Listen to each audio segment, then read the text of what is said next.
Welcome back with a smiling face. Links to previous episodes are given in the video description, so don't forget to like, subscribe and share the video. Hunted by the Past. Episode 7. Chapter 43. I don't really have time to focus on anything else, as, despite our arguing, Liam jumps into the fight right away. I can actually catch some rest while he fights off my opponents, but I'm too worried about my friend. I look for her on my left side. For some reason, the Purple Moon Alpha is protecting Tanya fiercely, not letting anyone approach her, though my friend is trying to push her off. Bobo, too, is busy defending Elena and her friend. Actually, I notice the tawny wolf got hurt, too. He is limping a bit, though I can't see any external wound. Around us, the fight is slowly dying down. The arrival of the Purple Moon warriors totally shifted the power balance to our side. Liam, too, is exceptionally efficient. It's my first time seeing the youngest black brother fighting, but he is really good, taking vampires on one-to-one, one after another without stopping. He even scares off a few of them. Elena, how is they? The north is okay, they are almost done. The water stopped attacking them, and the wolves that were hurt are getting back on their feet, too. I don't know what it is, but whatever it was is gone.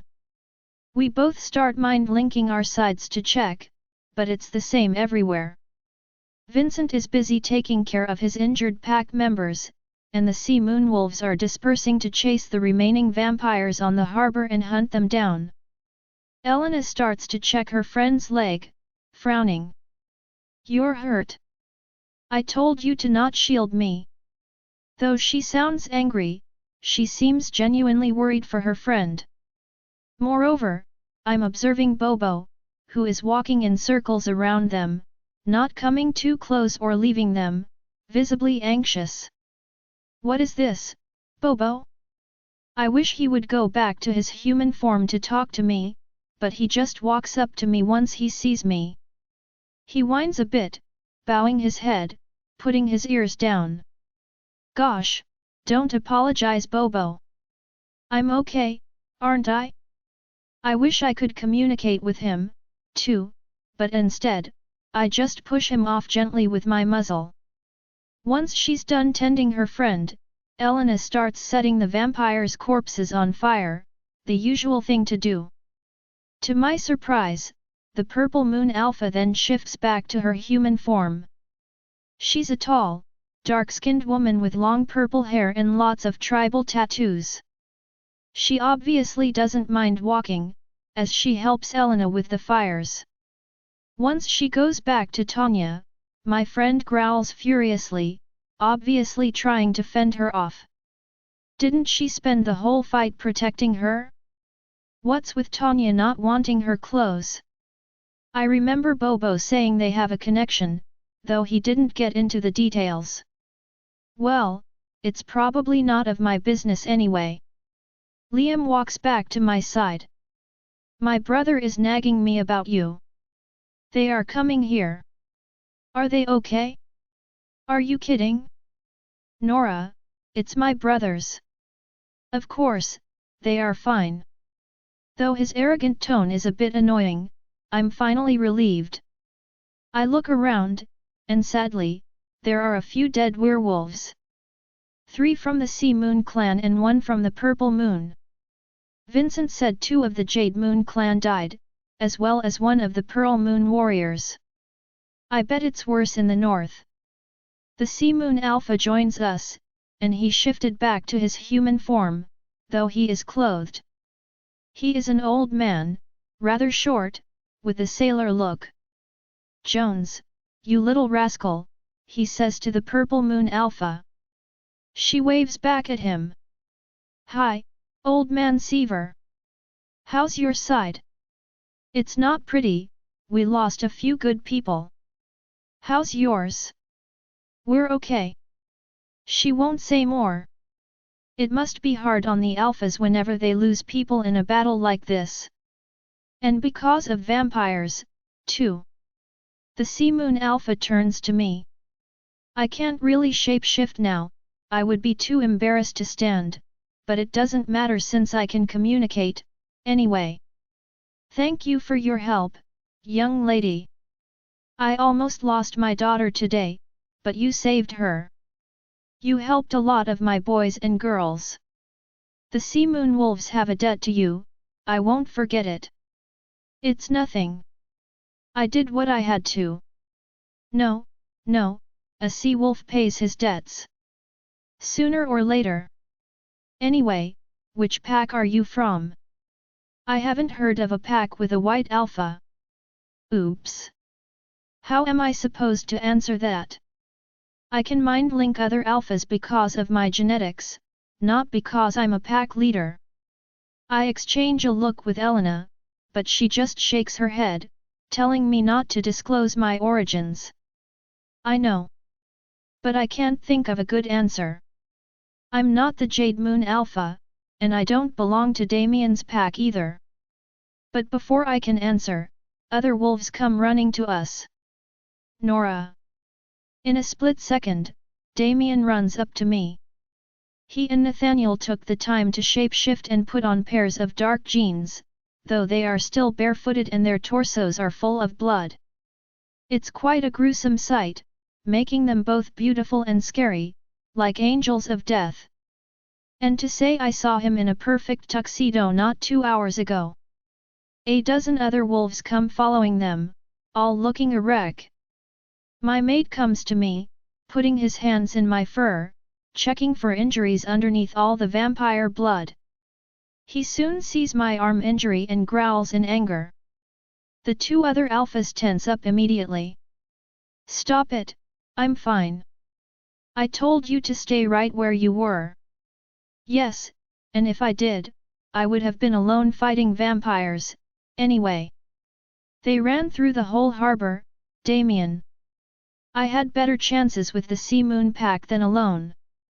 He growls again, but doesn't talk back. We both know I'm right, and this is no time and place to argue. He stands up to face the others. The atmosphere totally changed since the two of them came. All wolves gather behind their alphas, except the purple-haired woman, who is still by Tanya's side.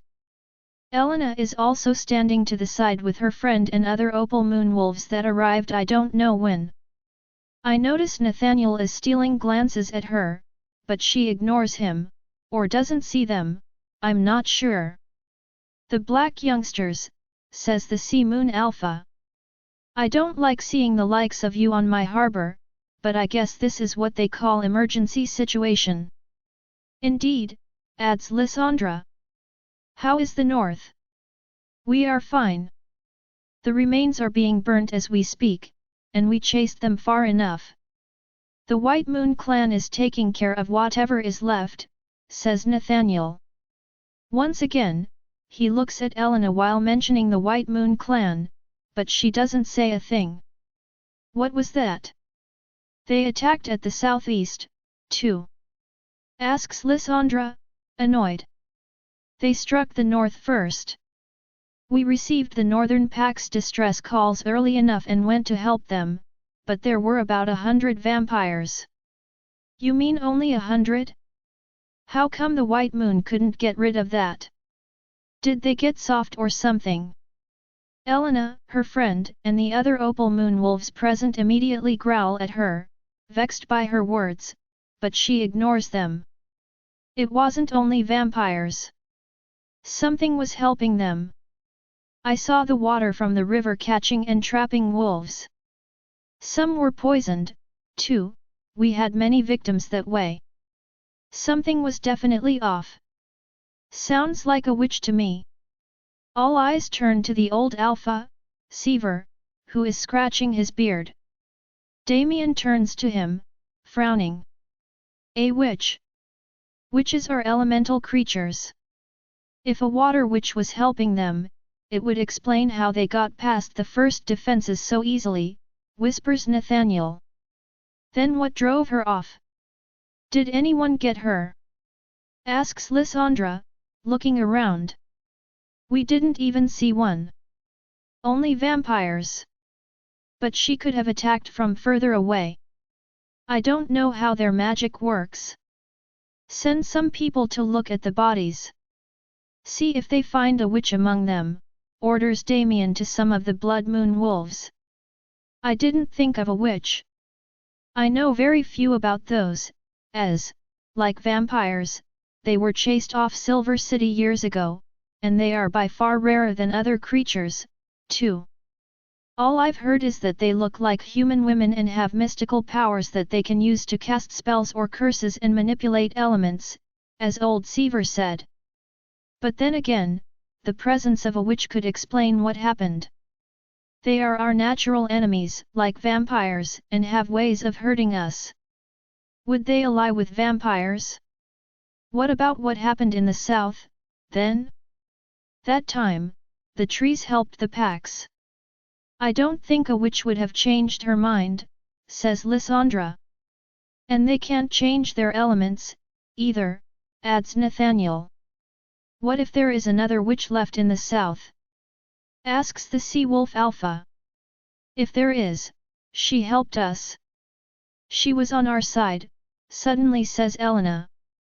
All eyes turn to her, surprised to hear someone else other than the Alphas talk.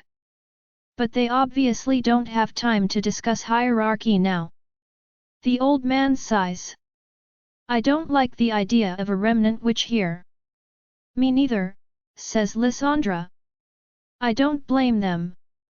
Who wants to keep their natural enemies anywhere near? I see Elena frowning, exchanging looks with the tawny wolf. Is she worried about a witch being around? Let's send people to search for her in the zoo, but before she can finish her sentence, Liam is loudly growling next to us, making everyone jump. I never heard him so angry before. I will take care of it. Let me look for the witch. His voice is echoing in my mind, but he is obviously talking to the Alphas.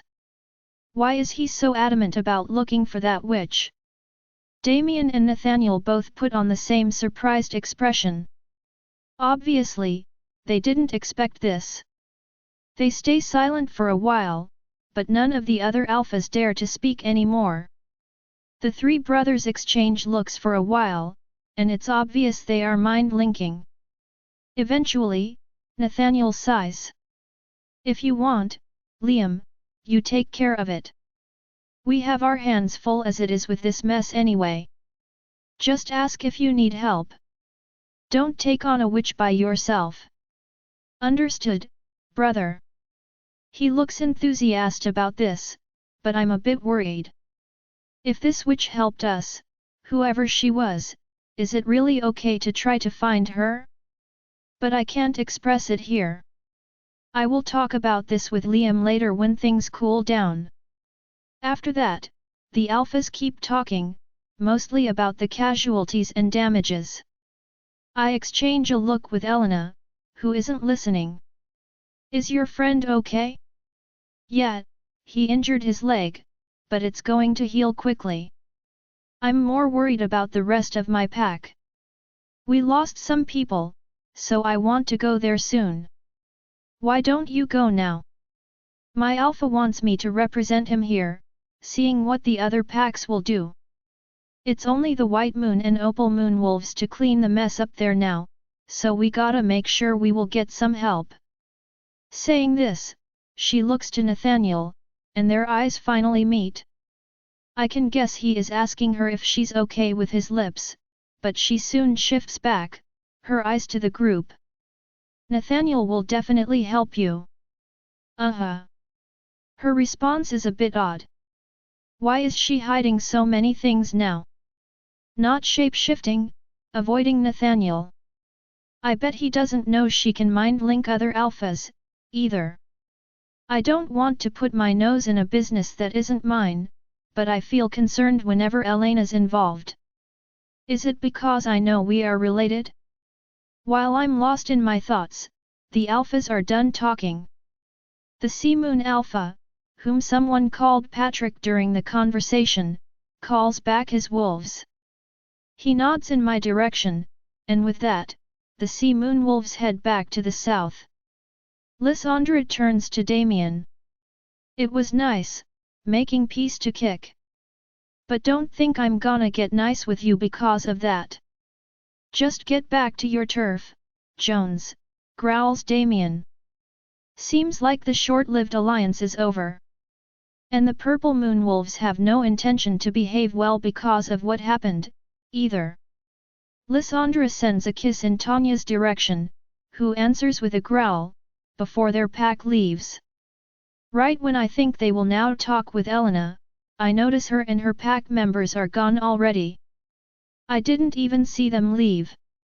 We are not on our turf either, we should go, says Nathaniel. And then, Nora, maybe you can explain to us how you mind-linked the whole werewolf population of Silver City. Oops. I had forgotten this detail. Okay, I really wouldn't want to be you right now. Gosh Liam, shush, you are not helping at all. Chapter 44. Since I refused to shift back to my human form while we were still on the fighting ground, no way I'm getting in front of a bunch of people again. I won some extra time to think about an explanation to give to the brothers. Of course, Liam kept mind-linking me all the way to the apartment. Though we kept talking telepathically all the way back, we both acted like nothing happened. Damien, however, seemed too busy himself to notice. He stayed silent, but I could tell from his frowning that he was mind-linking other people, too. Maybe Nathaniel, since he didn't come with us. Aside from all of Liam's restless questioning, I was more worried about what to tell his eldest brother. I know Elena asked me to keep what she had found about us secret for now, and honestly, as long as it wasn't confirmed, I didn't want to talk about it either. What was the point in bringing to light what is nothing but a hypothesis for now? But still, everyone heard me call for help, even all the way to the White Moon's clan Northern Territory. How do I explain this? Once we reach the apartment, before anything, Liam and Damien go to the apartment downstairs to take a shower and change. Bobo, Tanya, and I aim to do the same in mine. We ruined the cars with all that vampire blood, and truthfully, it's one of the worst smells I ever experienced. I use lots of shampoo to take it off my hair and cleanse my wound, too. Once in my human form, I realize it's not that terrible, just a clean, 5 or 6 centimeters long cut. It's not too deep either, and the bleeding even stopped already. But silver does sting. Since it's late already, I change into my sleeveless pajama top and a dark legging and go back to the main room. Tanya is already there, in a bathrobe, inspecting her wounds. I join her on the couch. She's not really in good shape, though she won't show it. She has a black eye, a cut on her lower lip, several ecchymoses, a sprained ankle, and I would guess a couple of broken ribs. I quickly fetch the first aid kit from my bathroom and come back to help her take care of it. This is pathetic, she growls as I put some cream around her eye. It would have been better if you hadn't insisted on stepping between me and them, I scold her. For the reminder, protecting you is my job, baby girl. I roll my eyes, but don't argue back. I don't feel like getting into this endless discussion now. Bobo comes back from his sister's room, too, wearing jeans. I'm glad he's back to his human form. He has a few bruises, like his sister, but overall, he looks fine. He joins us and looks at Tanya, frowning. It's been a while since you've been in such a bad don't say it, growls Tanya. It's embarrassing enough as it is. Bobo sighs and takes a seat on one of the kitchen stools. He looks exhausted, with his dreadlocks in a mess. He rests his arms on the bar and closes his eyes. Right, it's past midnight now. I hear something vibrating, and he raises his head to take out his phone. He reads a text and smiles. Tanya sees it, too. I really want to smash you right now. Stop smiling. You do know the boss is going to kill you, right? Apparently it was worth it, he whispers with an enigmatic smile. You left Nora alone, you selfish brat. It's okay, Tanya, I really don't mind. I did fine by myself, and Bobo did protect me afterward. No, he was supposed to protect you, not that blondie. Bobo ignores her and so do I. I know Tanya, this can go on for a while. So, I just take care of her wounds while Bobo closes his eyes and rests next to us. I honestly don't mind, though I am a bit curious to know what happened back there. But then again, I trust him. He probably had his own reasons. A few minutes later, I'm done treating Tanya as much as I can, though I still think she should go to the hospital. A couple of X-rays may be useful, but she doesn't want to, saying she will be healed in a few hours. So instead, I'm cooking some late dinner, since the fight basically left everyone tired and famished. I grabbed whatever I found in the fridge to make up a pile of sandwiches. Liam warns me through the mind link that he and Damien are coming up. What about Nathaniel? He's still there, taking care of the aftermath. I think it's more about his girl, though. Who knows? Elena? Yeah. The door to the apartment opens, and Damien enters followed by Liam. The two of them picked black t-shirts and jeans and, as Liam predicted, they both look perfectly unharmed and fine. Liam runs straight to the table to grab some sandwiches and starts eating right away before he even sits up. I can't blame him, I'm starving, too, and I'm not sure the 20 sandwiches I made are going to be enough to feed all the wolves in the room. Even Damien picks one before coming to sit next to me. I was a bit afraid of getting into another argument with him, but he gives me a quick kiss on the forehead and sighs. Sorry for earlier. I was a bit on edge. You did great, Nora. Yeah, she did. She couldn't even shapeshift 1 month ago and now she's fighting vampires like a warrior, adds Liam, his mouth full. I smile. Indeed, I'm quite surprised with myself, in a good way. Seems like my instincts did their job tonight. For a few minutes, everyone enjoys the silence and my sandwiches. It's been a crazy night, for sure. First, my birthday surprise, then an attack on the harbor, and now I'm having a tuna sandwich at 1 a.m. I think about the things that I left on the boat. I hope I can retrieve those later. I left my necklace and earrings there. There was something weird about this attack, suddenly says Tanya. Damien nods. It's like they just wanted to get inside the city no matter what. And I've never seen such a big group of vampires. There are a few clans, but never that big. Could it be they had a commander? Mutters Bobo. You're thinking about the witch? I ask. Maybe. It's not the first time a witch would have taken control of vampires. They do partner up sometimes, says his sister, taking a new bite of her sandwich. I think they were targeting Nora. All eyes turned to Liam. He stopped eating, his eyes far off. He takes a new sandwich and starts talking again. When I arrived, one of them said they needed to take her alive. Isn't that weird? Why do they care who they kill or not? And there were a lot of them after you, too. If you were their aim from the start, that explains why they went straight to the harbor. All eyes turned to me. I hesitate for a while, but eventually, I can't hide things forever. I turn to Damien, who is staring at me. Liam's right. I'm not sure about being their target, but one of them did say they wanted to capture me. My mate frowns. Why would they want you? I think it might have to do with my lineage. Your lineage? I thought you didn't know who's your birth mother.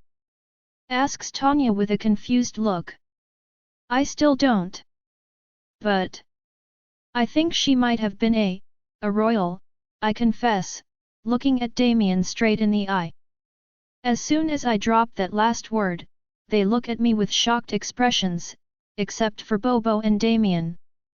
I wish I knew what he is thinking of this news, but as always, his silver eyes are indecipherable. A royal? He murmurs.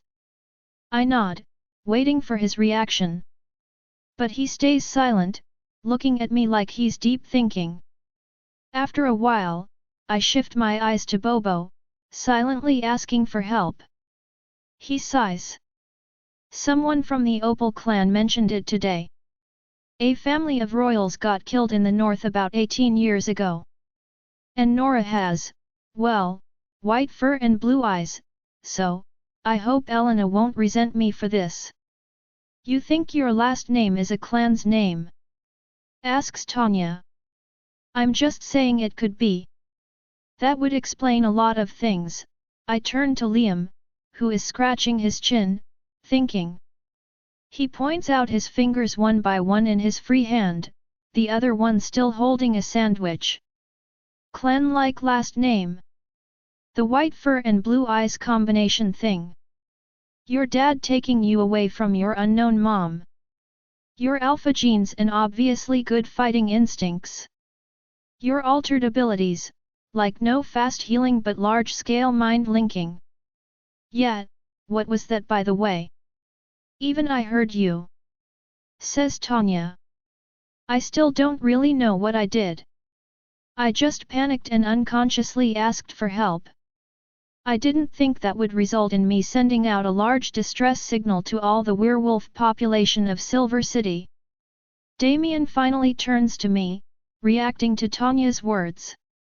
Did you know you could do that? No, not at all. I just discovered tonight I could reach out to other alphas, too. It's like a door opened in my mind. As long as she has seen him eye to eye, my wolf can talk to any alpha, I think. Can you talk to me? I can. See? Easy. That's interesting. Damien smiles, but Liam catches us. Hey, no mind flirting now, you two. We are still in the room. Damien playfully growls at his brother, but I just chuckle. He is one to talk, we spoke like that for the whole trip to here. Tanya, too, wants to go back to the serious topic. Okay, so now Nora can mind link any alpha.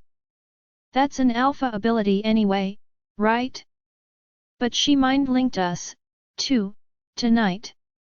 And to be honest, baby girl, it was more like a big siren ringing in my head than a nice talk. Yeah, same for me. Felt like all I could focus on was your voice, it was loud and mesmerizing, says Bobo. It sounded normal for us alphas, right brother? Damien nods. I remember Elena did advise not to make use of the mind linking too lightly. What did she say again?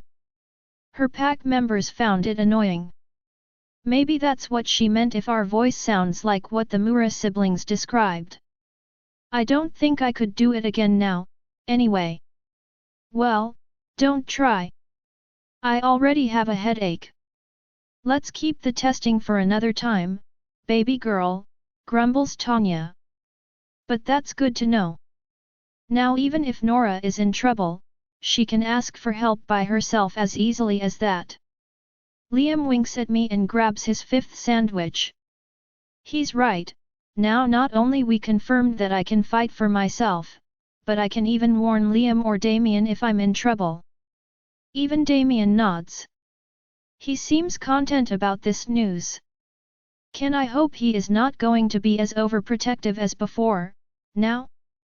There is still that whole royal theory we need to confirm, says Bobo. We exchange a look. I know.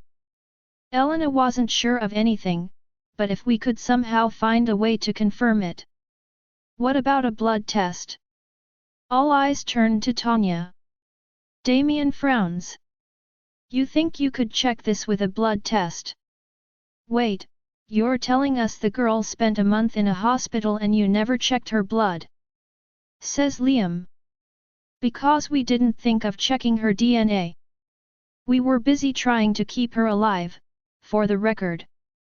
And analyzing the werewolf gene is a really specific analysis. But yet, it's worth trying.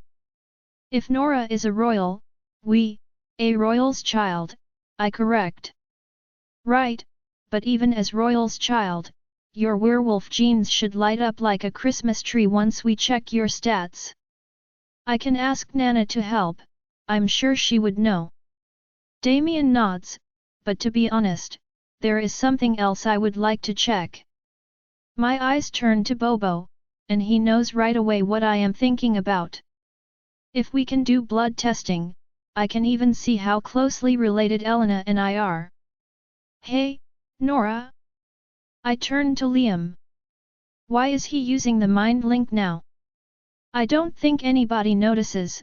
Damien is discussing the blood testing idea with Tanya, and Bobo is busy texting again. What is it? Could I get some of your blood, too? Don't tell the others, but I think I know someone who could help you find more about your mother. I agree, but this is a bit surprising. Who is Liam thinking about, and how could that person find more than Granny Ariadne while in the hospital? And more importantly, why is he keeping this a secret from everyone else? Chapter 45. He gives me an innocent smile, but I don't buy it. Who are you thinking about? Top secret. Why is everyone keeping secrets now? Is it a trend or something? I glare at him but he acts innocent and ignores me, until Damien is actually the one who notices. Nora. Nothing. Liam took the last tuna sandwich. My excuse is so lame, the youngest black brother bursts out laughing. That is not funny. Now I look stupid, even though I feel like Damien doesn't believe us. Neither do the Mura siblings. They all look at us with interrogating looks. They know I wouldn't argue over a stupid sandwich with Liam. I get up to avoid their stares and go make some tea. Damien interrogates his brother with his icy gaze, but Liam ignores him and keeps eating his sandwich. Nice one, Nora. Oh, shut up. When I come back with the tea, they already changed subjects back to the attack. Damien left Neil behind to oversee the Northern Territory's defense issues with the White and Opal Moon clans, and Tanya explains the situation at the harbor. They were so adamant about getting to the harbor. Doesn't that mean they knew where Nora was right away? Assuming she was her target, anyway. She definitely was, says Liam. But why? Why would they want Nora, why her in particular? Maybe it's because of this whole royal thing, says Bobo. I frown. What would be their interest in a royal? Royals are specials for werewolves, but not for vampires. And it's not like I'm a leader of some sort or anything. I'm not even leading any pack or indispensable anywhere. Or it could be to destabilize my brother.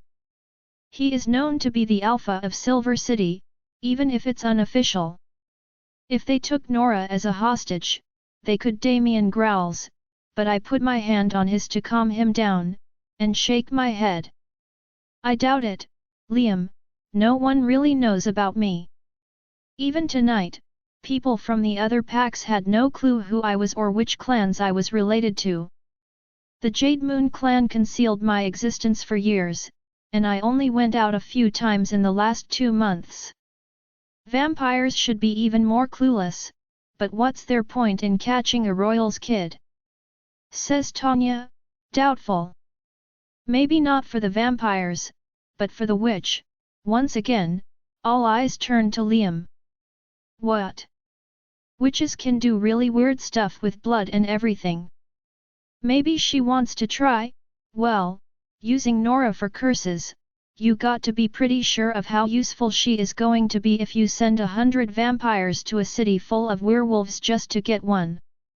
Grumbles Tanya. Damien growls again. I guess hearing about how a witch could use my body is not to his liking. I need to stop all this thinking before he gets too many ideas. Anyway, we are not sure of anything for now. We can only test my blood and see what's right or not about this whole royal theory. And strengthen our defenses. Neil said they didn't find any witch among the bodies, so she might try again to attack us again. I'll hold a meeting with all the alphas, says Damien. I think we have some time before that witch can attack again. It must have taken some time to gather so many bloodsuckers, and they almost all died or were chased by our packs. If it was an alliance, she is not going to find any clans willing to cooperate with her for a while. And if she subdued them somehow, I would guess it's going to take a long time to do it all over again, too, adds Liam. That's a lot of theories. And since when are you a witch expert, anyway? I have to agree with Tanya. I had no idea witches could subdue vampires, but Liam seems to know a lot more than I would have thought. He shrugs. I have to hunt one down on our territory. I should know the basics at least. Catch her fast, Liam. We need to know if she's on our side or if we have to get rid of her, too, I know. I yawn without being able to hold back, and Bobo does the same 2 seconds later. Tanya sighs. Well, I guess you kids should go to bed. You're getting up early tomorrow. Wait, I have to go to school. Says Liam, pissed. Yes, you do. Just because you came and fought a few bloodsuckers, you think you can skip? Hell no, brat, growls Tanya. I actually forgot about work, too. It's late but I can still catch some decent sleep if I go to bed now. Liam argues with Tanya for a while, before Damien intervenes. Liam, enough.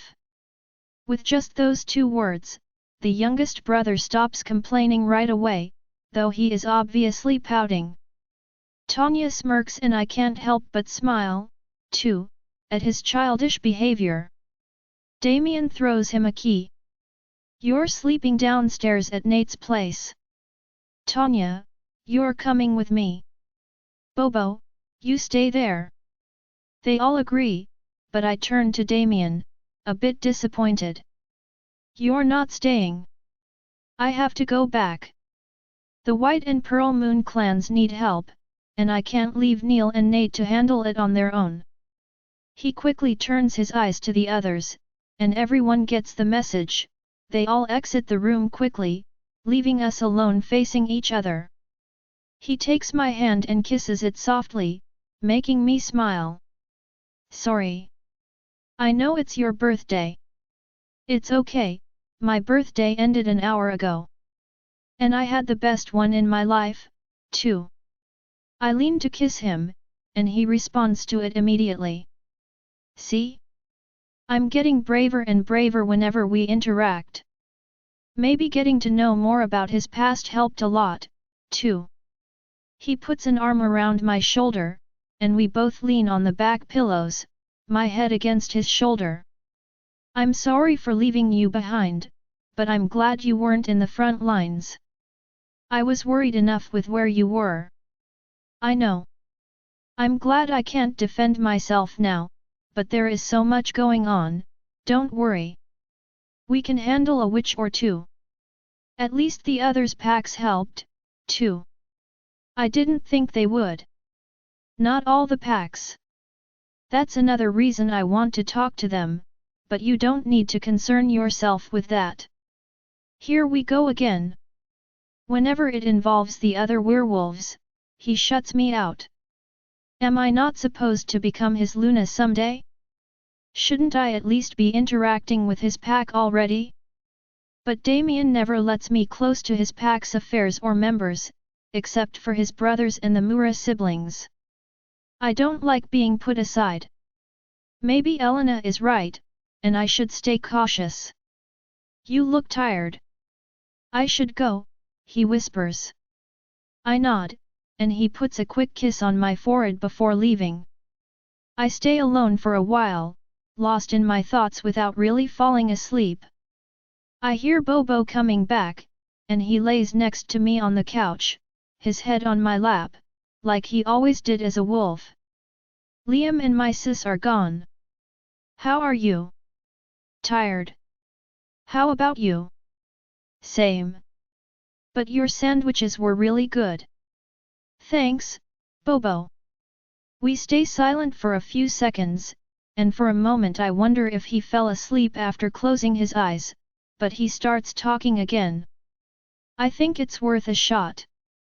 The blood testing. I think so, too. I should ask Elena to do the same. Don't worry, she has someone who can do it for her. The tawny wolf. I just guessed randomly, but to my surprise, Bobo actually nods. I hope her friend is okay, though his injury didn't seem too bad. But she mentioned they lost friends from their pack. I probably shouldn't try to contact her now. They are probably either tired or busy. I suggest to Bobo we should get to bed, and he agrees. He changes back to his wolf form and comes to sleep on my bed. I take a while to actually fall asleep, though. Once again, it was a big day. I would have had an incredible birthday, if it wasn't for the events that followed it. I remember my moon necklace and quickly text Damien about it. He replies right away, saying not to worry and that he'll send someone to fetch it. Reassured, I finally lose myself to slumber. For the next 2 weeks, things got quite busy for everyone. I kept working steadily at Nathaniel's restaurant, even if the man barely had any time to come and visit it himself. Somehow, I felt some tension between my manager, Narcissa, and him, though I had no idea what it all was about. Maybe I was just imagining it. Anyway, I decided to mind my own business and kept working as usual. Moreover, since I demonstrated my fighting skills during our battle against the vampires, Damien finally agreed to lighten the surveillance around me.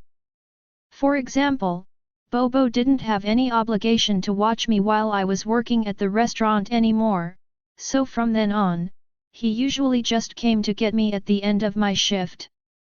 Also, Tanya stopped coming to the apartment as often as before and now only sleeps over a couple of times a week.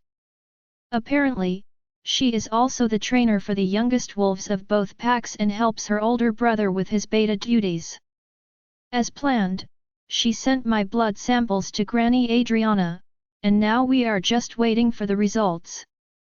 Liam also took some, though he never said who he would give it to, no matter how I insisted. He did promise he would let me know later, though. Finally, Elena said her friend Daniel, the tawny wolf, was to run some tests on both our blood samples to see if he could find out about our kinship. Apparently, Daniel is a medical student, though his specialty is mental illnesses. But we have barely interacted since the fight. She seemed busy, and I figured her pack might still be busy with the aftermath of the attack. Damien, too, barely had any time to meet with me. Seems like his alpha duties kept him running from one place to another after this mess.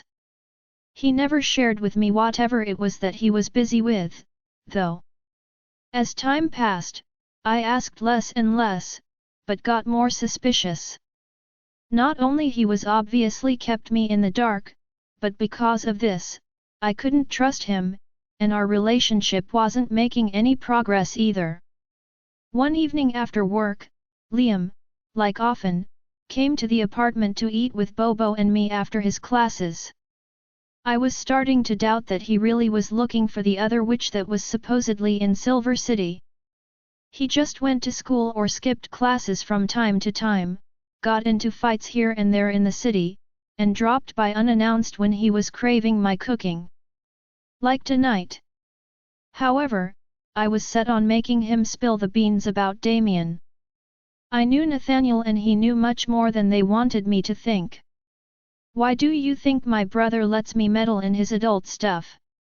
They both treat me like a kid," said Liam, sitting on my kitchen counter and eating cherry tomatoes. "Don't act innocent when it suits you, Liam. I'm sure you know something and won't tell me. If I do, and I don't say I do, I'm not going to spill the beans. Sorry to disappoint you, Nora, but you are not nearly as scary as my brother. So I'm just not intimidating enough now?" I roll my eyes while fetching the basil herbs, and take the bowl of cherry tomatoes from him, just to annoy him. "I thought I could trust you." "Oh, you can. But still, not going to talk. He is really annoying sometimes." I turn to Bobo for help, but he is busy texting again. He is glued to his phone these days. I stir up the sauce, trying to think of how I can convince him. "Liam, I know there is something going on, and no one will tell me. All I do is go to work and come home." "What are you talking about? You do go out sometimes." "I'm talking about wolf stuff. I'm still without a pack, remember? It's been weeks. I can't just act human, I need to have a pack, hunt with other wolves, mind link other people. This is the biggest issue for me these days. I don't get why Damien still hasn't let me join his pack yet. He doesn't even let me meet them. Welcome to my life. I don't have a pack either, for the reminder. All my brothers do is make sure I go to school and don't get into fights." "But you do get into fights," says Bobo. "Yup, I'm a rebel. But that's not the point." His finger heads to try my sauce, but I slap his hand and glare at him. "No answers, no treats." He pouts. "Gosh, you're starting to learn from my brother. You're almost as good as him at glaring now. I'm going to do a lot more than glaring if you don't start talking. How about I tell Damien about my blood samples you took?" I ask. He gasps. "Seriously? You're down to threats now? Told you, my patience has its limits." He frowns, and stays silent for a while, thinking. I leave him to his thinking and set up the table for 3. Bobo finally puts his phone aside and helps me bring the food as we take a seat. Finally, Liam comes to sit, too, and looks me in the eyes. "Okay. I can't talk, because I want a long life and a painless death, but I can give you a hint, as long as you promise not to tell my brothers I told you." "I promise." He breathes in and finally says it. "You should go to Damien's company Christmas party." There you go. Can I eat this plate of pasta now? Chapter 46. He starts eating right away, but I'm still dumbfounded. "Wait, what Christmas party?" But Liam ignores me and keeps eating, so Bobo is the one to explain. "It's the Black Corporation annual Christmas party. They hold one every year for all the employees, including the subsidiary companies and all, so a lot of people attend. Most of the Blood and Velvet Moon clans people will be there, but they also invite people from other clans. I had no idea this kind of event happened. I don't think the Jade Moon clan ever was into any sort of big business like this, and Damien isn't too willing to talk to me about his company either. So, why would I go to this Christmas party? I ask Liam. "Just go, and you will see what this is all about. But I should warn you, you are probably not going to like it." "Why wouldn't I? What is this mystery that I could solve by attending this party? Is Damien going to make an announcement of some sort?" I don't think Liam chose this randomly or is warning me without a reason. I should probably go. And not tell Damien about it, though I really don't like the idea of doing such things. When is it then? In a few days. December 14th. Oh, I got time then. But Liam chokes and spits out a bit of spaghetti. I hand him a glass of water to help, but he drinks it quickly before turning to face me. Nora, it's not just a next-door party. You can't go in like that. You are going to need an invitation, an escort, a dress, and some dance lessons. Okay, now he is scaring me. I have never been to a party before, but I didn't imagine it would be such a big fuss. And dance lessons, seriously? I thought I was just going there to attend, not to act in a ballet. For a minute, I'm wondering if he is not just making fun of me, but that doesn't seem the case. I turn to Bobo, and he just nods. Those parties are a pretty big deal. All the rich people of Silver City are going to try sneaking in. Great. Which means I have a 99% chance of being totally out of place there. I sigh. Why would I go through all this again? Just because Liam said so doesn't mean I will find what I look for.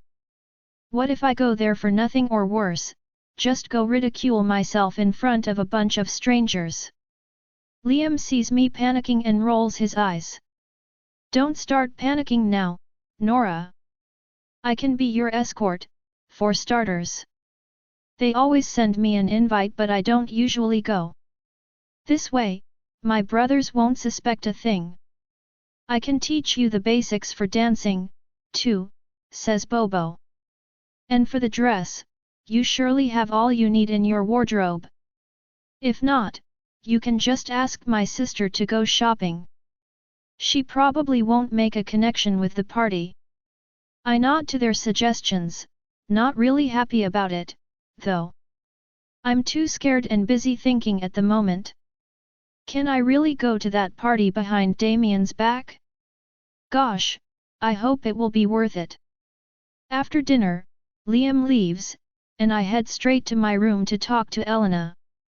Bobo gave me her number earlier since it will probably be less intrusive than mind-linking. I'm on my own since Bobo decided to go to the gym upstairs. Turns out, despite being usually on the lazy side, he does have a thing for training, like his big sister. I lay on my bed and take out my smartphone to call Elena, who answers after a few seconds. Hi, Nora. Hi, Elena. Are you free to talk right now? Yes, it's just Danny and me. Is everything okay? Yes, everything is fine. How is Daniel? He's recovering fast, like a werewolf. Lucky him. I chuckle. I suppose she is thinking about both our inabilities to fast heal. I hear someone talking to her in the background, but she just answers that she's on the phone with me. Sorry, Nora. No, it's okay. I just wanted your opinion on something. What is it? And I explain everything to her. How my relationship with Damien is confusing me, his attitude, what Liam told me. It takes a while, but I am finally pouring out everything I held in so far. For some reason, I feel a lot better confiding in Elena. Maybe it's because she is a girl or someone who is not part of the Blood Moon clan. Also, it might be because I hope we are related, but I really feel some connection with her. I wish I know about that before I even know about being a royal's child or not. Now that I know some of the truth about my birth, I'm desperate to learn more about my birth mother. If Elena and I really turn out to be related, she would be my only family left, other than Alec. Once I'm done talking, she stays silent for a long while, then starts slowly laughing. What is so funny? I ask, smiling, too. Sorry, it's just. Really, nothing is ever simple with those Black brothers, don't you think? I can't help but agree. Are you and Nathaniel? But I'm not sure how to finish this sentence. I'm probably not supposed to know, even less supposed to ask. I blush, realizing a bit late I'm totally intruding on Elena's privacy. But to my surprise, she just sighs. No. And yes. I guess it's complicated. For now, I need time to think, so I've been keeping Nate out of my life these days. Are you okay? I am. I just didn't think things would get so complicated. That's what relationships do to you, I guess? But don't worry, I'm okay. And I've got Danny supporting me. I hear him answering her in the background, though I don't know what he says. But Elena ignores him. Anyway. To be honest, I would say you should trust Liam on this one. You already know what this is about, don't you? Yes. I figured so.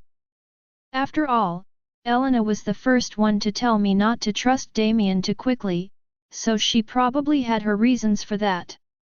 I guess she will not be the one to tell me what all this mystery is about, anyway. I have to figure it out on my own. Nora. Yes. Anything on the blood results? Not yet. Tanya said it would take time. Apparently, gene testing is longer. I figured so. Danny said the same thing. But I have something else, actually.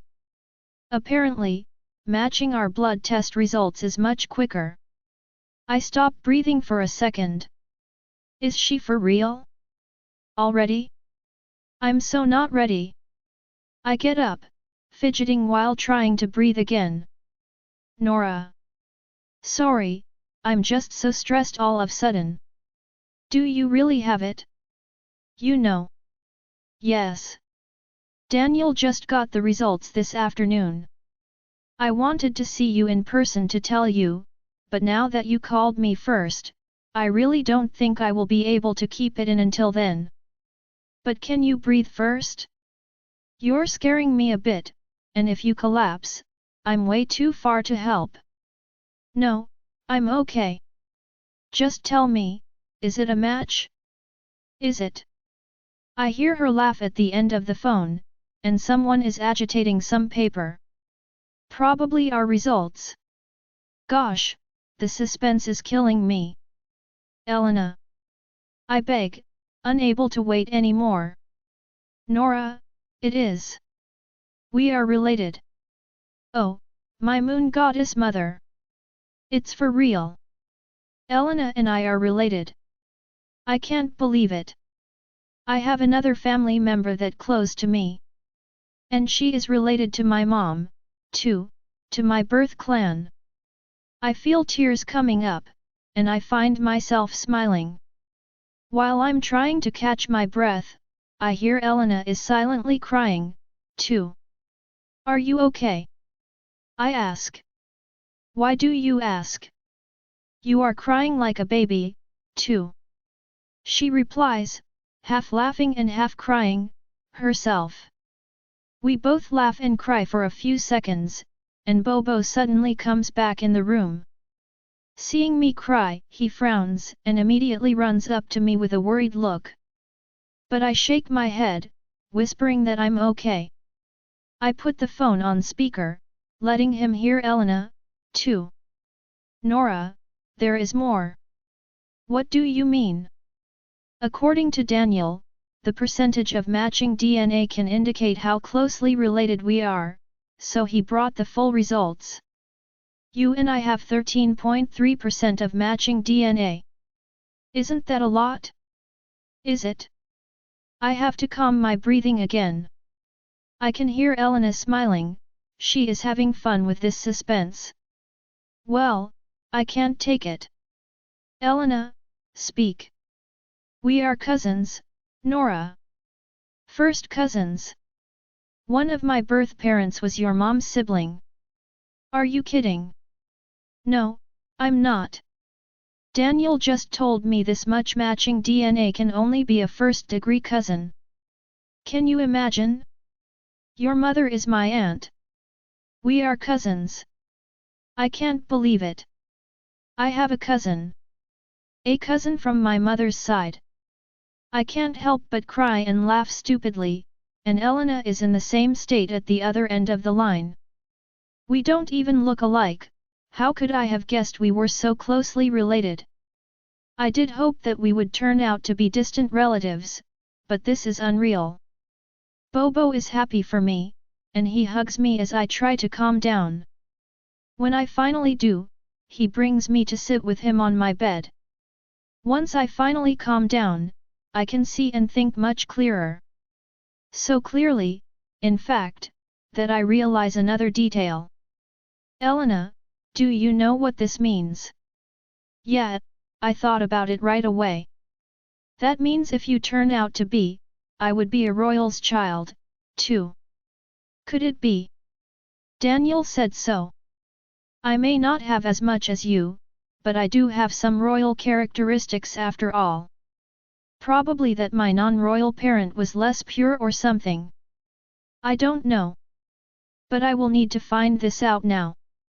I feel her tense up a little bit, and her tone has changed, too. Why do I feel like something is wrong, now? I thought she wasn't really caring about the whole royal thing?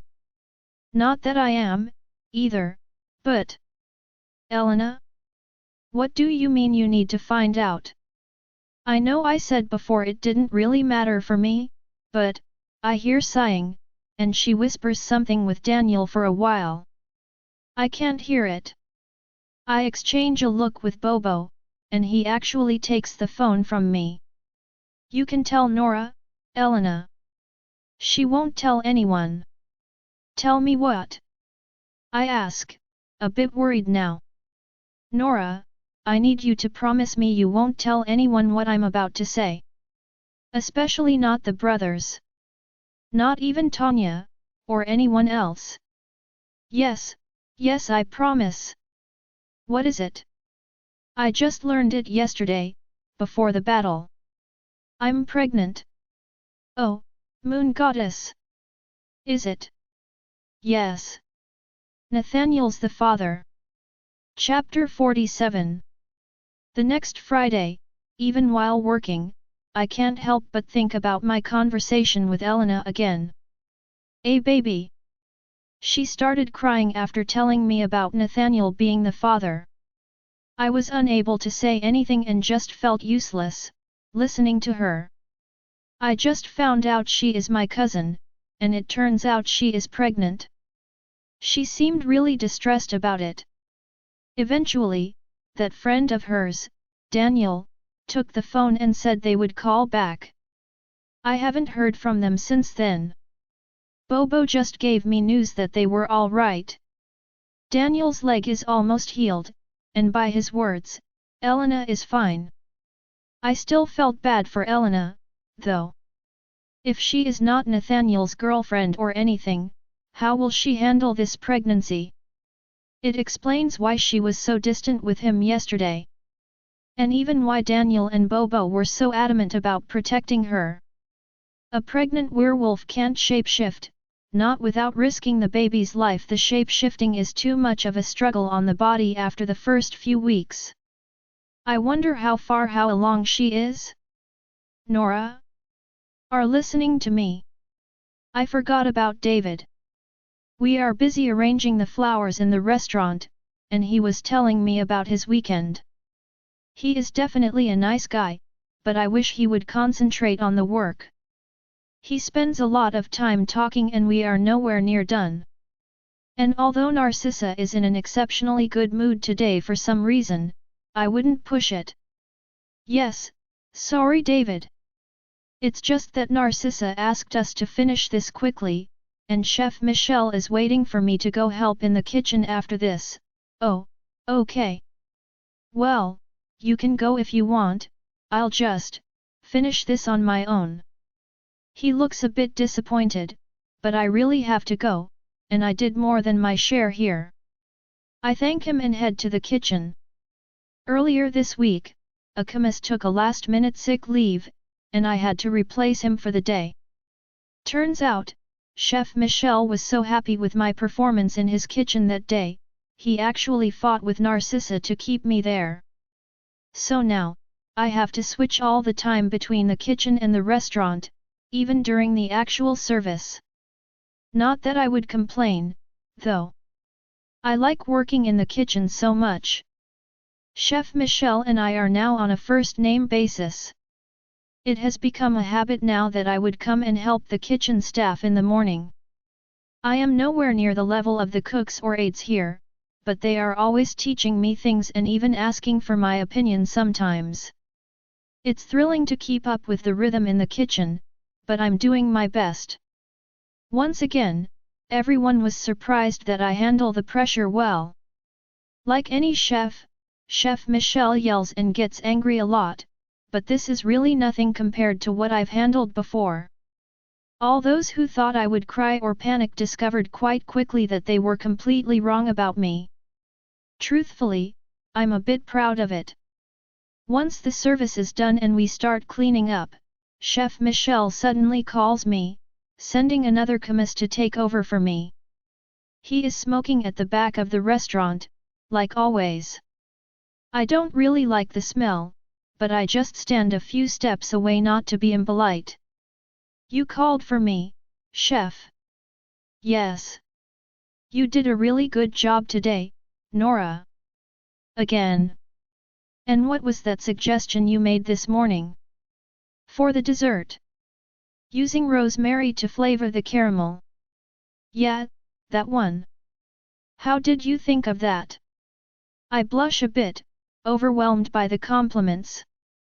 How do I explain this? I feel a bit embarrassed about my background. Even though I seem to know a lot, I have very basic experience in cooking. You can't learn it all from books. I just really like using herbs and spices while cooking, so I tried balancing with sweet flavors for a change, and found out some pairings work really well. Like what? I feel like this is some sort of test. I try to stay calm and think of an answer I would give anyone, not to an experienced chef. Like basil and strawberries. Or honey and lavender. I see him smile. You're good, Nora. You really got a talent for that. Why did you apply to be a waitress instead of being a chemist? I have no experience and no training to be in a kitchen. He shakes his head. You got the basics. And what it takes. Good sense of taste, multitasking, and reactive. You're hardworking, too, and you can handle the pressure. Starting tomorrow, you'll work as an apprentice in the kitchen. What? But Narcissa, I don't care what Narcissa says. I'll call the boss, if necessary. You can start with Sam at the sauces for now. The old man could use an assistant. I gasp. I don't even know what to say. Even if it's just a saucier's apprentice, this is already more than anything I could have asked for. I know very well the level of the restaurant. The best students of the nearby cooking school would call themselves lucky to get a chance like this. Chef, no thanks. We'll see how you can handle the old man first. He's twice more stubborn than I am, so that should he suddenly stops talking and turns his head towards the end of the alley. I do the same. My wolf is growling, sensing something's wrong, too. Who is that? There's a horrible smell coming from a block away. Chef Michel throws his cigarette on the ground, his eyes not leaving the end of the alley a single second. We both stare at the same spot, waiting to see if the intruder will come closer or not. No one is supposed to be there. There is a wooden fence at the end of the street, and only the restaurant's employees should be able to come here. But this smell doesn't belong to anyone from the restaurant. It's such a disgusting smell. A mix of alcohol, rotten flesh, and cheap cologne. That reek of perfume is so strong I can't even distinguish its owner's smell. I feel nauseous, and I see Michelle frowning too. Who is that? I whisper. Someone that's not supposed to be here, growls Chef Michel. I feel him tensing up, ready to shapeshift at any moment. I tell my wolf to get ready, too. But to our surprise, the smell suddenly disappears. Did the intruder run away? We wait for a few seconds, but whoever it was, he is gone. I turn to Chef Michel, who is still frowning. A rogue. Looks like it. I have to tell the boss. Let's go back in. And tell Bobo to come and get Ye. I don't like this. Okay. But to my surprise, it's not Bobo only who shows up, but Liam is there, too. And unlike other days, there is no car, but just a big, black motorbike. I look at the engine with a worried look. Please tell me I'm not supposed to get on that thing. What's wrong with my bike? I've never even been on a bicycle, Liam. He laughs, but this is just plain scary. Don't be a baby, Nora. You just need to hang on tight and I'll drive safely, I promise. Come on, we gotta get your dress and I need to change, too. I don't mind being late to the party, but you don't wanna miss it. Miss what, exactly? I get on the motorbike, still really scared about the engine. At least, Liam seems quite experienced with it. And he's right. We are finally the 14th, and I want to see what all this fuss was about. To think Damien came to dine with me last night, and now I'm going to go to his party behind his back. But our relationship isn't evolving, and I need to know what he is hiding from me. I know half of it is my own doing, but I just can't bring myself to believe him, and so far, no one's been able to convince me otherwise. I want to think he is sincere with me, yet there is this invisible barrier between us that I need to take down. And I'll see what kind of barrier it is tonight. Choosing a dress is definitely quicker with the guys than when Tanya is here. Mostly because they let me pick it myself. I go for a rather simple empire dress with a silver glitter top and a long white skirt. Simple yet elegant, it should be good enough. I did want to take one of the dresses from my wardrobe initially, but Liam insisted on getting a new one, saying they were not good enough. More than the dress, I'm pretty sure this has to do with the platinum credit card he took out to pay for it, judging from his sneaky smile while using it. Now that I think about it, I didn't even think of looking at the price of the dress, since Liam picked it first. But I'm pretty sure there wasn't any price tag on it. Once we go home, I go straight to my room to shower and get ready. This time, I have to do it all myself, so I try to repeat everything I've learned so far. I've been practicing these last few days while getting reading for work, but I usually keep it really simple. For tonight, though, I have to make extra efforts. I look at a couple of online tutorials before getting started and proceed very slowly and carefully. The result is alright, I think. I put on a natural peach eyeshadow, a thin trail of eyeliner, some mascara, and a light pink blush. When Bobo comes into the room, I'm putting on the final touch, a brick red lipstick. I turn to him. How is it? Very pretty. You look more natural than last time. Because I didn't put as much stuff. I can't remember half the names of the products the makeup artist gave me anyway, or how to use it, so I just used whatever I knew. Bobo smiles and helps me brush my hair. Are you going to be okay?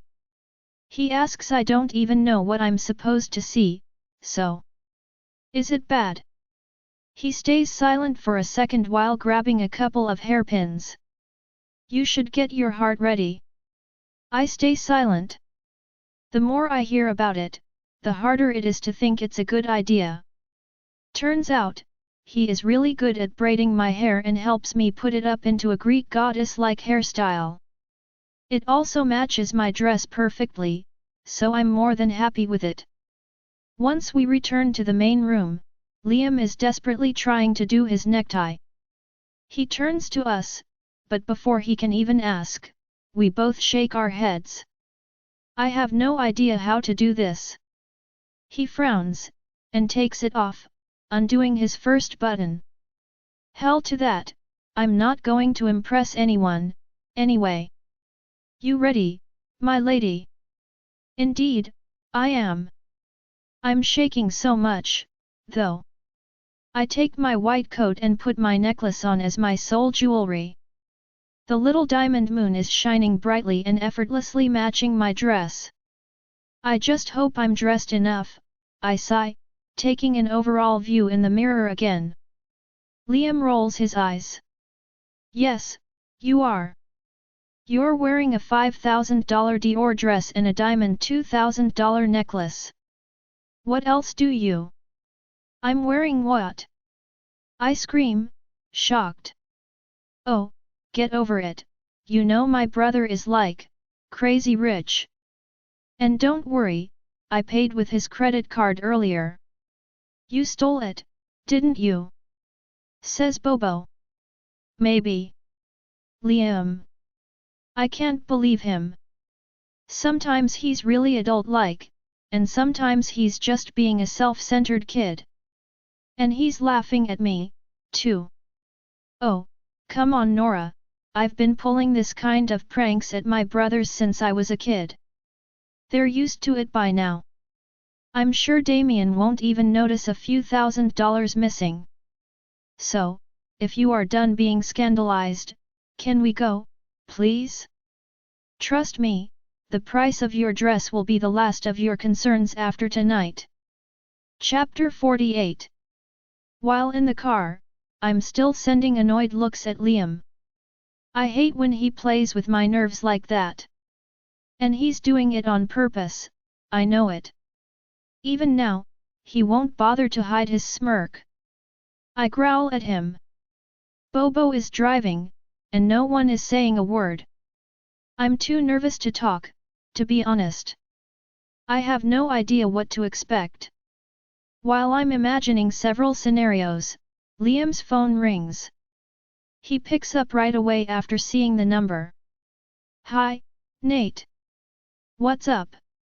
I can hear his brother talking, asking him to make an effort and show up at the party. Liam starts smiling. He lets his brother speak for a while before interrupting him. Don't worry Nate, I'm coming. I'm on my way. You are? Really? Yup. A silence follows, and I can imagine Nathaniel's suspicious look from here. Liam is smiling from ear to ear. You are not going to come wearing jeans or something, are you? Asks Nathaniel. No, I'm dressed as I should be, tuxedo and everything. You don't have a tuxedo. I just bought it. A very expensive and good-looking one. So you're the one who stole Damien's card? Liam laughs. Liam. I told you to stop doing that, sighs Nathaniel. You have your own money. My pocket money is not enough to pay a tuxedo and a luxury dress. What dress? Wait, you're bringing a girl? I knew you had a girlfriend. Liam makes a grimace and winks at me. No, I borrowed someone's girlfriend to be precise. Nathaniel stays silent for a few seconds, and Liam puts the phone on speaker for me. He has stopped smiling. We both wait for his brother's answer. Liam, tell me it's not Nora. Good guess. Liam, you. Seriously, Liam, Damien is going to kill you.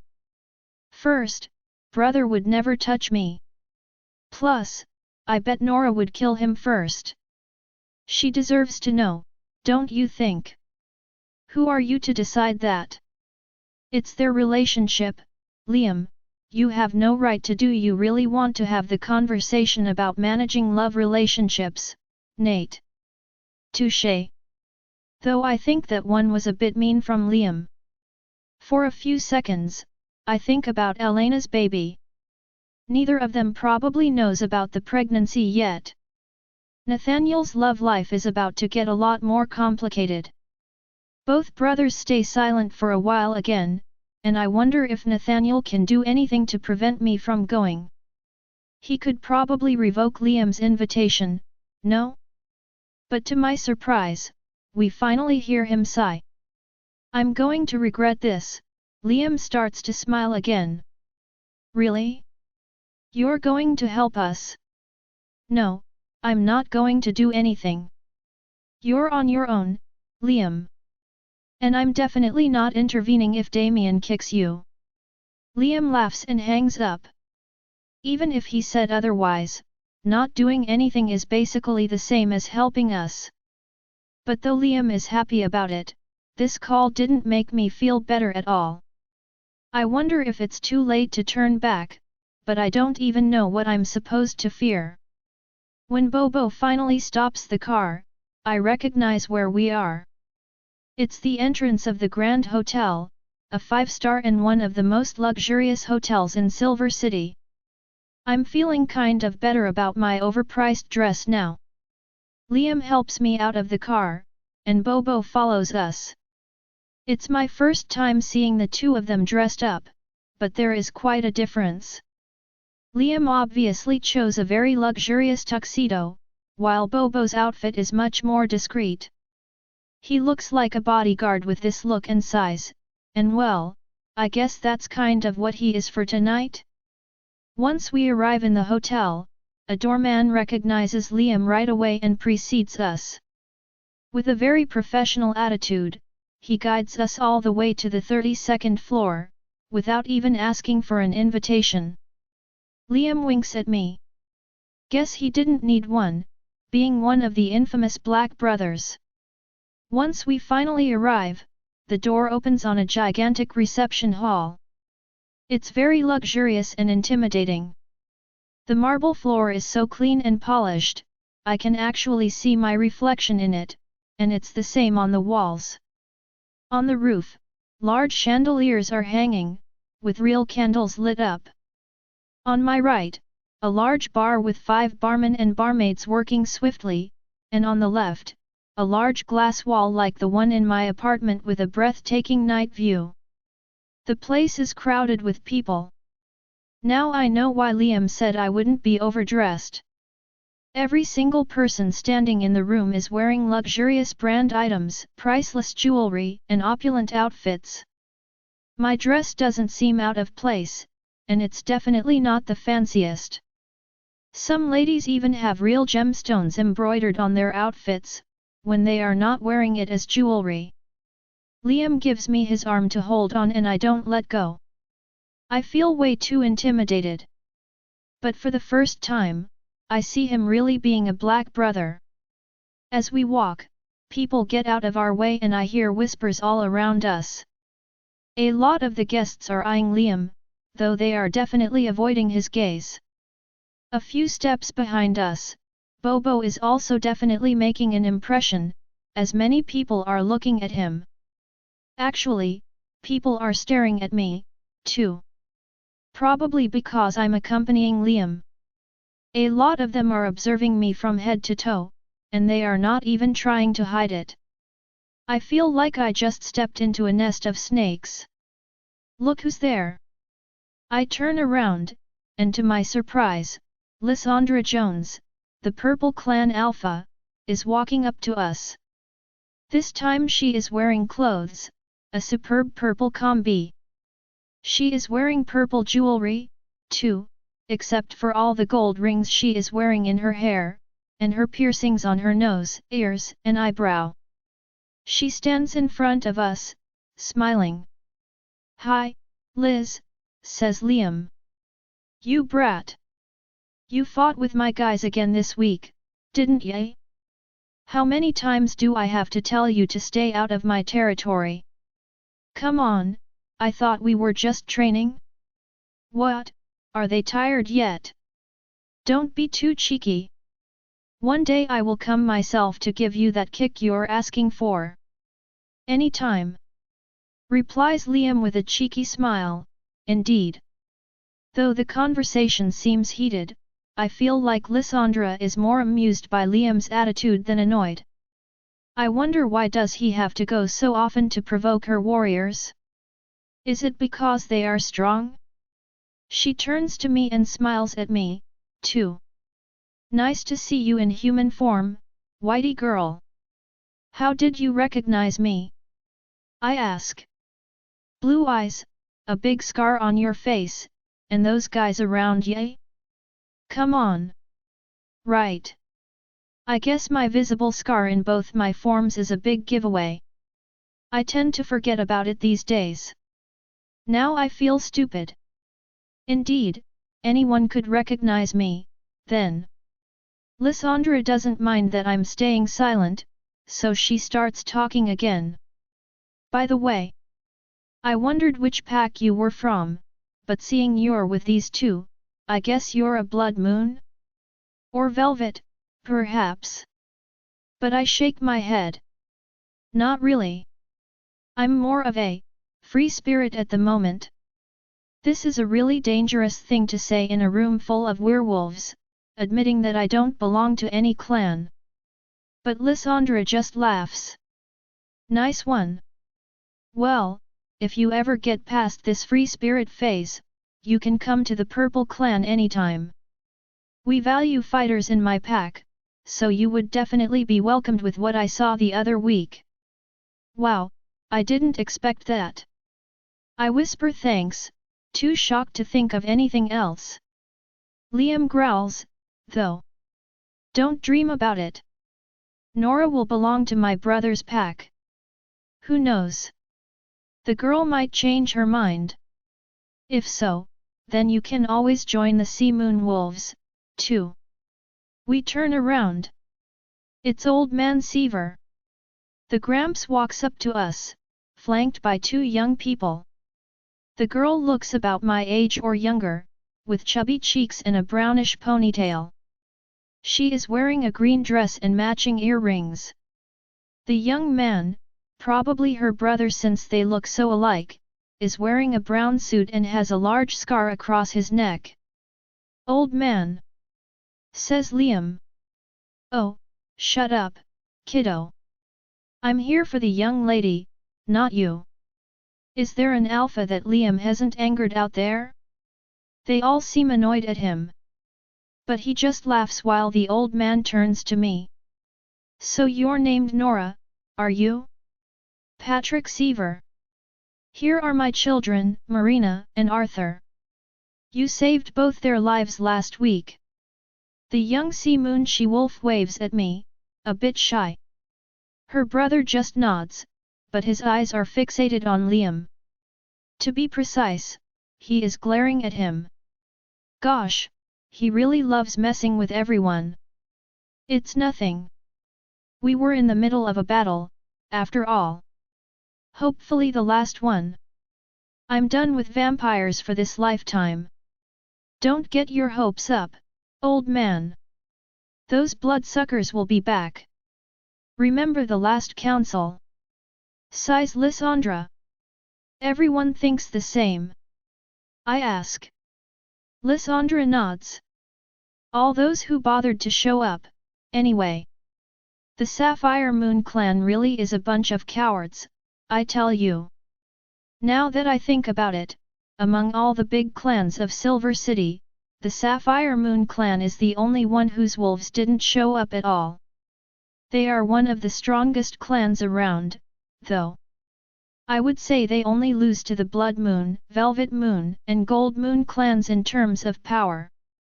But other than that, excluding the Velvet Moon clan, those three are definitely the strongest out there. Even those weaklings from the Jade Moon clan showed up. Liam scoffs. Gosh, I really didn't need to hear this. Seeing something is wrong, Lysandra frowns and asks about it. Liam is only too happy to answer. Nora is the Jade Moon clan's, How do you call it? Owner.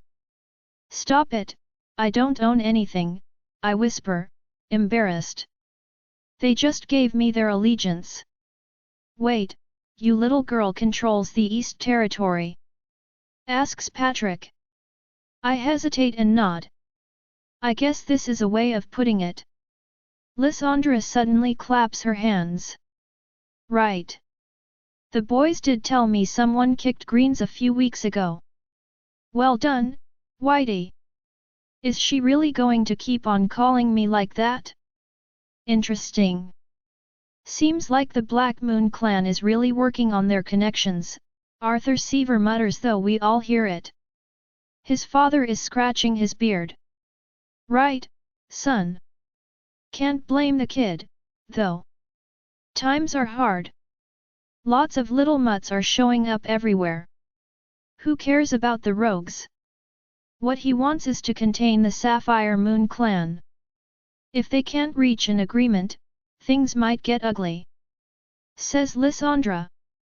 What agreement? I turn to Liam, lost. What is this about? I knew that the Black Moon clan and the Sapphire Moon clan weren't on good terms, but I didn't think things were that bad. They are a proud clan, the Sapphires. I doubt they will ever listen to Black. Though I'm not fond of the Gold clan, either. Too greedy, grumbles Old Man Seaver. What about the Gold Moon clan? Is Damien trying to make them his allies? Yeah, I'm not too fond of the idea either, says Lysandra. I turn to Liam, asking him with my eyes what this is about, but he shrugs. The two alpha change subjects, arguing about the limit between their two turfs. Liam gently takes me to the bar, leaving them. One of the barmaids immediately walks up to us with a professional smile. What would you like, Mr. Black? Liam is only too happy to answer to that and actually asks for 2 cocktails. I frown.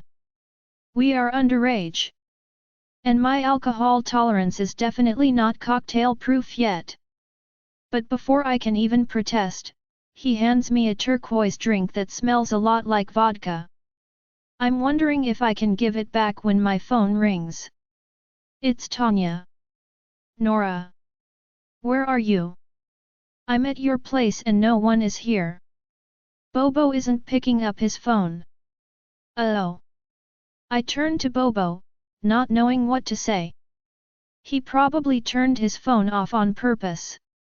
I have a feeling his sister is going to freak out just like Nathaniel. I hesitate and finally answer. Tanya, I'm all right. I'm at the party. The party? Wait, at the party? Who told you about the party? She gets angry at the other end of the phone, but I really don't want to argue with her now. All of a sudden, Liam grabs my smartphone and starts talking to her. I bet he is only too happy to make things worse. I ignore him and take a sip of my cocktail. Gosh, this is strong.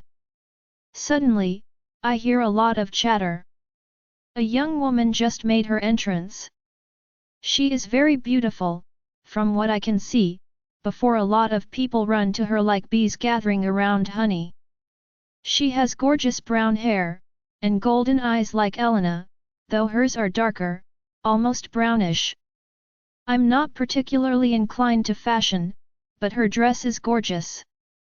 She looks like a princess, wearing a gold gown and a white fur coat. It's Alexandra King, daughter of the Gold Moon Alpha, whispers Bobo. I get the information, but as my eyes follow her, some unease rises in my heart, a pain thumping in my chest as I watch her walk across the room. She has a perfect smile on her face and walks like a queen. Everyone steps aside to let her through, and at the end of this path, I see Damien. Damien, standing there in his usual black suit. He has a glass of champagne in his hand. He is standing a few meters away from me, but I can see his features clearly. He is expressionless, looking at Alexandra walking up to him. Once she arrives at his side, they slowly bow to each other. I'm almost choking. My wolf is growling furiously. Something's wrong. Something's out of place. My fingers tremble around my drink and my mind goes blank. She's putting her hand on his arm. Why does he let her do that? Why do they talk so casually? Why is nobody reacting? Isn't there something wrong with this? I feel sick, disgusted. Someone else is touching my mate. Why is she standing so close to him? Their arms are touching. While I'm running out of breath, watching them with my thoughts going wild, Liam comes next to me and whispers to my ear. Welcome to my brother's engagement party, Nora. Chapter 49. Damien's, what? My mind goes blank, yet my eyes can't stop watching them. This couple, standing across the room. Next to each other, a black and gold movie-like scene. I can't think, I just stare like some mindless. I feel so stupid. In the crowd of werewolves gathers around them, no one is surprised to see those two together. They all know. Except for me. I didn't know. I never did, because nobody told me. No, they made sure not to. Foolish, ignorant, blind Nora. Nora, are you okay? Someone asks. I don't know. How am I supposed to feel? Because I feel nothing right now. My heart just fell, somewhere really, really low. I'm numb, it's like my body is covered in ice. I can't even cry. I have both eyes fixated on them and I have no idea what to do or how to react. Damien is talking to someone next to him, and that girl is still attached to him, her arm around his like he belongs to her. He is mine.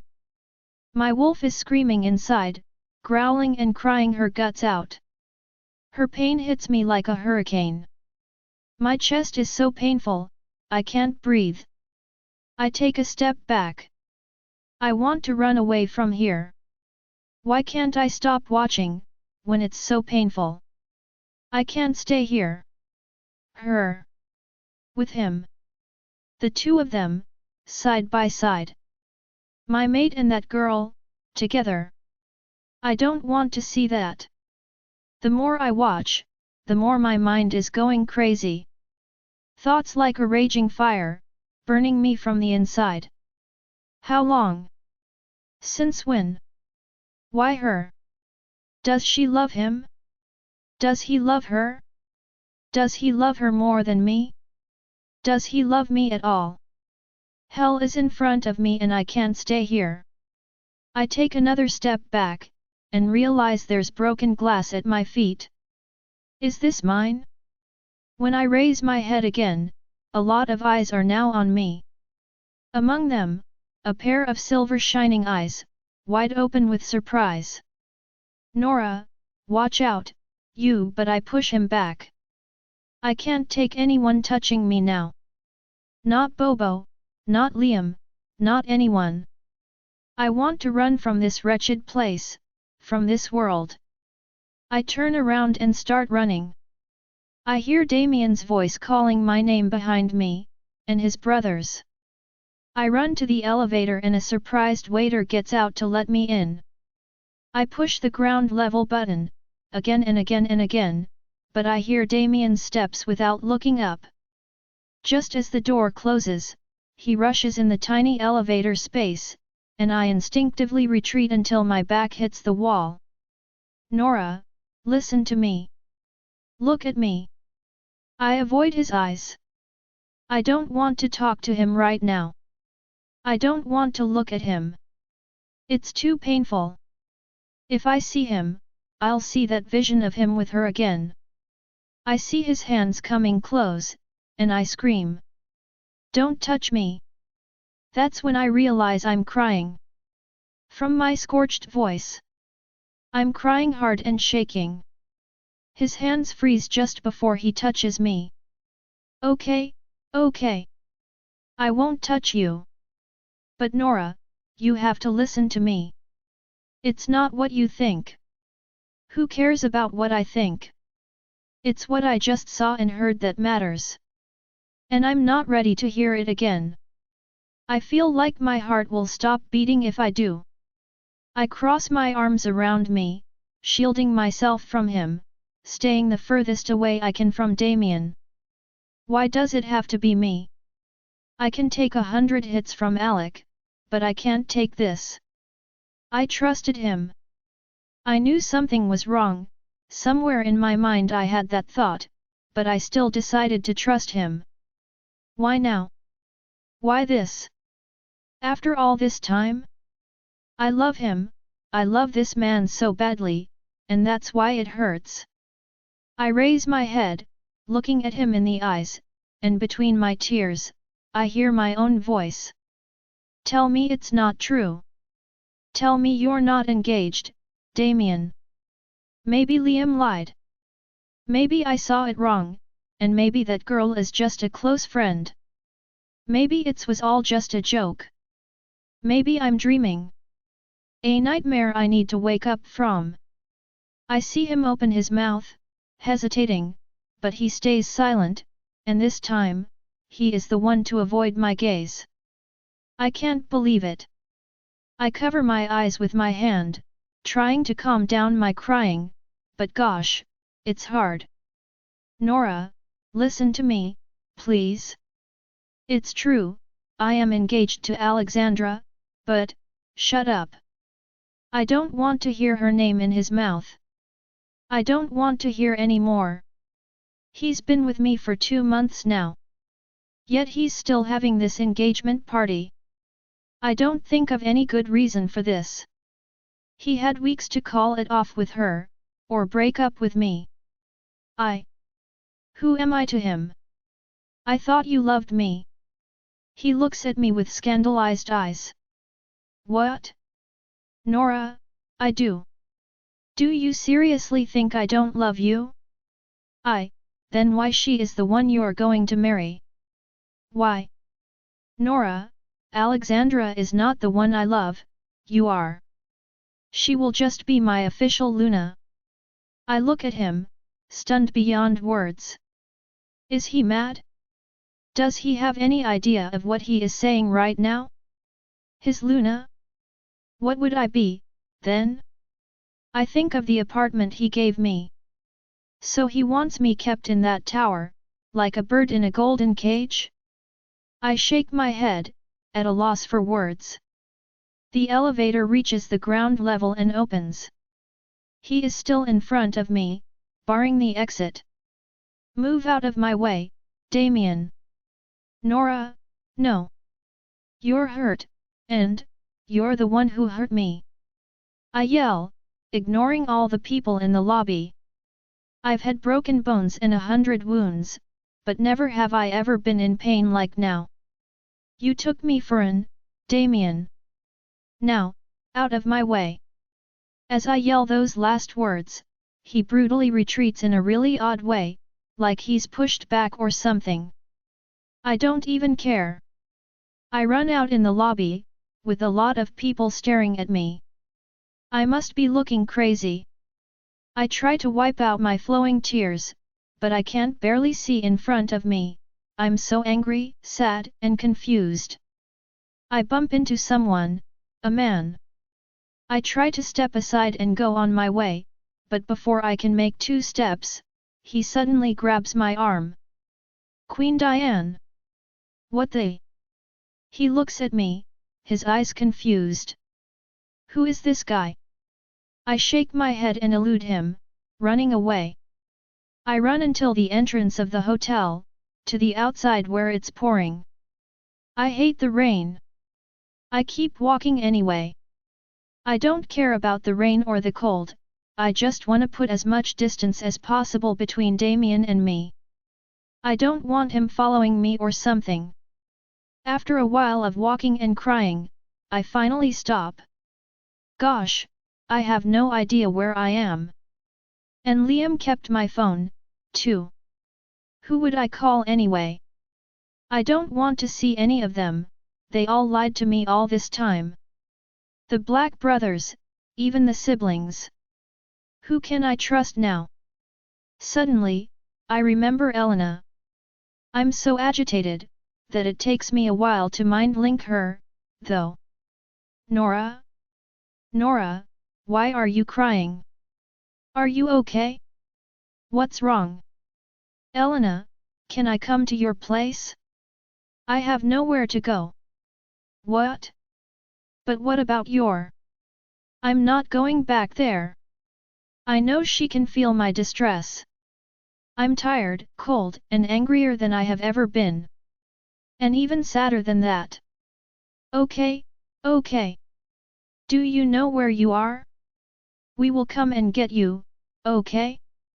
After a couple more streets, I finally find the name of a nearby restaurant to give her, though she had a rough idea of my position thanks to the mind link.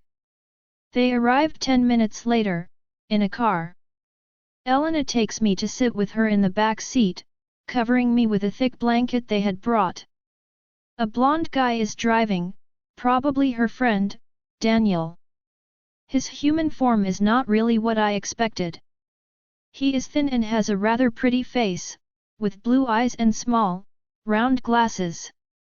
With his little goatee and fold-over sweater, he looks like a bit of a bookworm. He starts the engine, and Elena turns to me, handing a tissue. Nora. What happened? Wait, it smells like blood, babe. Elena looks down and we both see my injured feet. Gosh, I didn't even realize I had cuts. Oh my goddess, Nora. The broken glass from earlier pierced my shoes and cut me all over. My previously white shoes are now covered in red. I didn't even feel any pain, I was too angry. Now that I'm staring at it, it does feel quite painful. I sigh, too tired to even react to this. Elena, however, looks deeply concerned. Danny, you think you can handle that? Or do we take her to a hospital? He looks over his shoulder a couple of times, inspecting my wound, and frowns. Oh right, Daniel is a medicine student, isn't he? It should be okay. But we need to disinfect it quickly. My goddess, Nora! What happened to you? I start explaining everything. I start crying again in the middle of it, with my chest and heart being painful again. Elena and Daniel stay silent. She pats my back all the while, looking deeply concerned.